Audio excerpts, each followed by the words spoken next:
So, generous, magiging generous si Kings ngayong araw na to. So, generous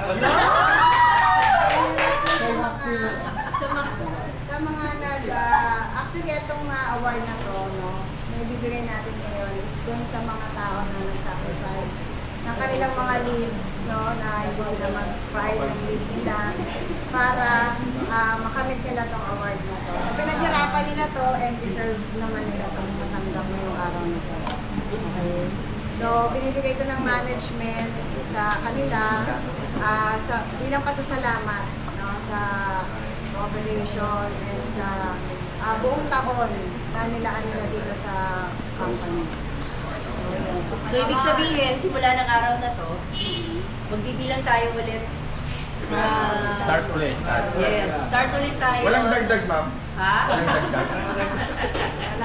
10 lang talaga. What do you mean, walang nadagdag eh? Hindi naman, welcome pa yung lahat. Ma'am, baka nung sunod, pwedeng 50. Yung sa amin, ma'am, nadagdagan. Yung sa mga tao. Sino mo gusto yan dito? Mag-awarding muna tayo. Wait. Yung question and answer. Okay? Ganito siguro para ang dami nyo kasing tanong. Ano lang tayo, dahil nandito pa rin naman tayo sa period of transition. So may mga, kung ano yung ating mga rules and regulations na in-explain sa inyo ni Ms. Risa, as of now, yun pa rin siya muna. Kung magbabago or hindi, yes, may possibility. Depende rin lang naman kung ano yung kailangan natin kasi maging flexible, mapag-usapan ng mga changes within the company or within the status ng Philippines or whatsoever. So yun, ano lang kayo, siguro patient lang tayo. Pero hindi ibig sabihin na walang magbabago, na yung tinatanong nyo kung madadagdagan o hindi madadagdagan. Kaya naman natin yung pag-usapan.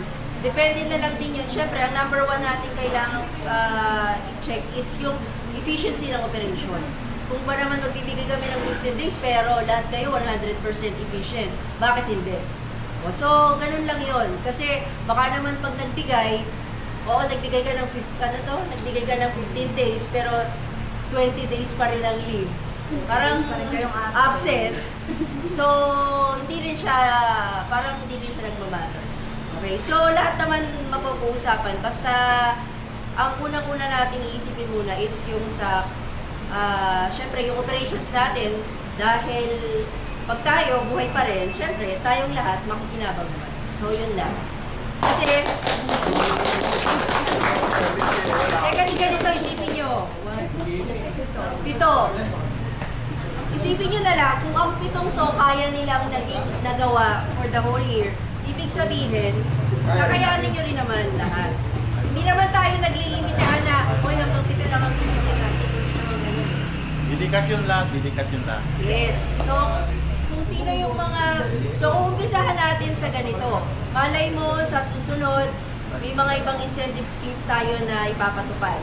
So, for the meantime, dahil ito yung pinakamadaling mabilang ng efficiency ng tao, dito muna tayo mag-uumpisa. Pero after that, uunti-untiin na natin siyang dagdagan para sa ating lahat. Sige. So, unang-una, sino bang naka-arrange? Unang karangalan mo. There na. Big stuff. Victor. Aris. Aris. Aris, huwag ka na magtapat na pa. Padulan pa ka-over na. Huwag na kayo mag-share-share. So, dito, ang una natin awardee.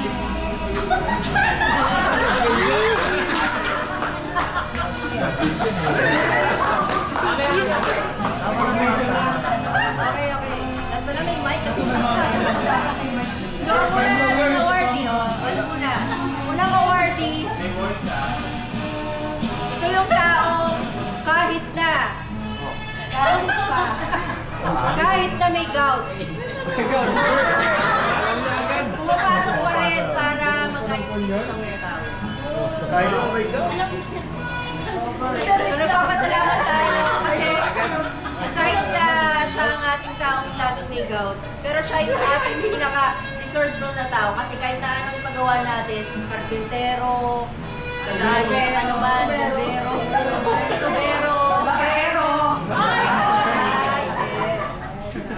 so ito yung ating First awardee. first awardee, Mr. Handyman Robert Montero.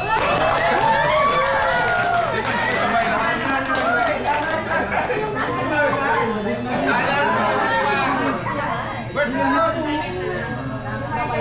Pati sa Isa pa. That's Ako naman, proud ako kasi ko ng award Millhouse.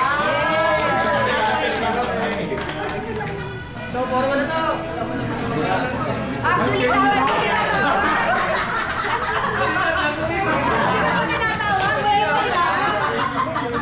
Hinahamid na ka! hindi sa yun. Kanina, bumawi na naman sa overtime. Susunod. O sige, ito eh. Walang in no particular order to ah. Yan. Ang susunod na awardee natin. Regina po, ang pretty boy ng warehouse. Sino daw? Pretty boy?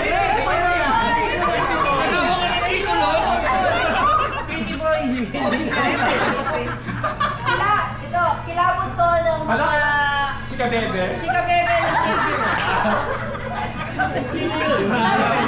Chika bebe. Yaya ng mga kaklase ng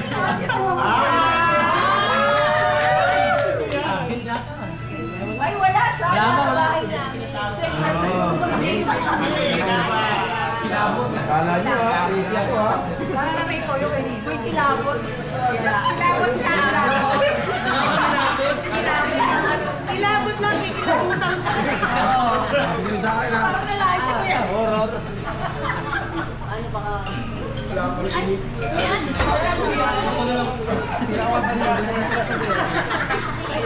Pwede lang siya yung pinagyan eh. Tago ko muna.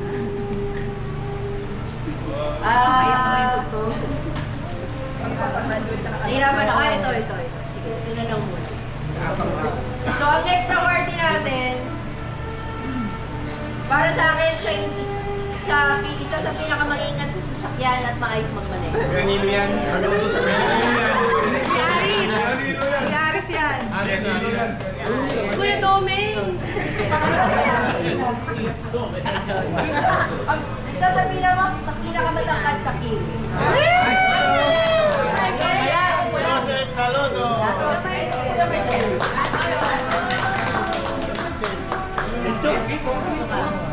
Victor. Ano ba yan? Isa pa pa. Last one. Ay, ganun ba yan? Ayan, hindi na may. O, next! Jessica, ito rin isa sa pinakamaayos pinakamaayos maintain ng kotse. Pero minsan, yung mga daan, parang yung alam pa niya ng yung mga daan na mga 1980s, 1990s,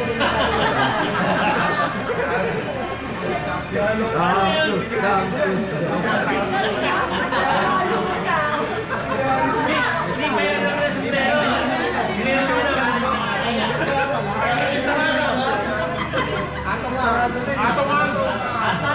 Ato nga at Spencer Reyes na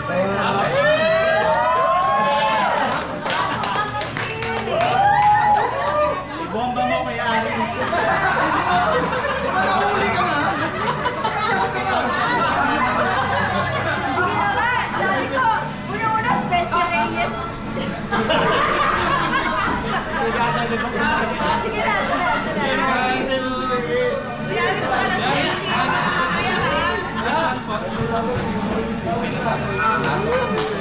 Actually, hindi naman si Aris ang dinidescribe ko. Ay, hindi naman. Si Wawi yan lang, si Wawi. Wawi lang, si Wawi yan. Wawi pala, Wawi Wawi. Gasman. Leo Marcos. Last one. Okay na pa.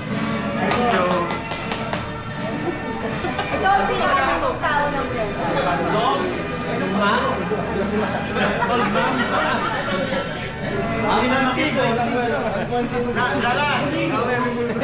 Napakaselan, pinakamaselan siguro.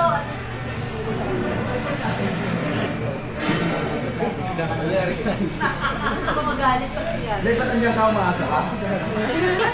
Yung upan dito eh. Vicky Balato. Nabibitin ba kayo? Ikaw na mag-explain. Yan, sige. Yan na si Daddy Rick! Ang best friend. Daddy Rick! Ayan. Pinaka-dedicated na employee. Champion! Ang yata, ang best friend. No queen! Picture! Can I get Picture na, di ba? one? Si Kuya na yun, lahat ng picture kasama. Kasi doon nakaupo.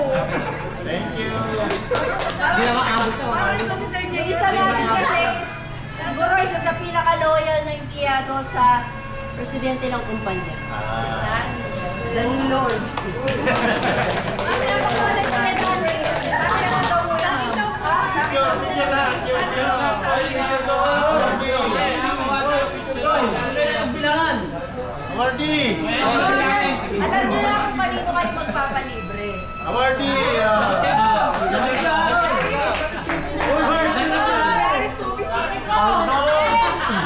May mga naman mapansin pa kayo. Pwede na order ngayon. Bili na ka pa, sir! Dito! Kasama na naman siya.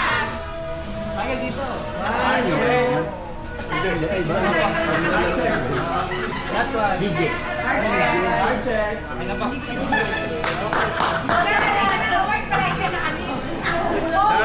Susunod, wala nang Susunod, magdagdagan pa yung mga awarding natin. And hopefully, hindi na natin huling awarding natin.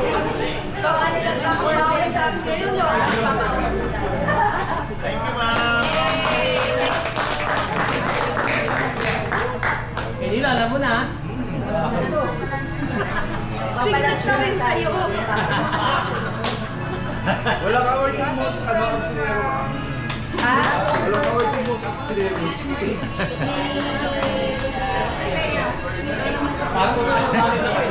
Wala ka? Mo sa absinero ba?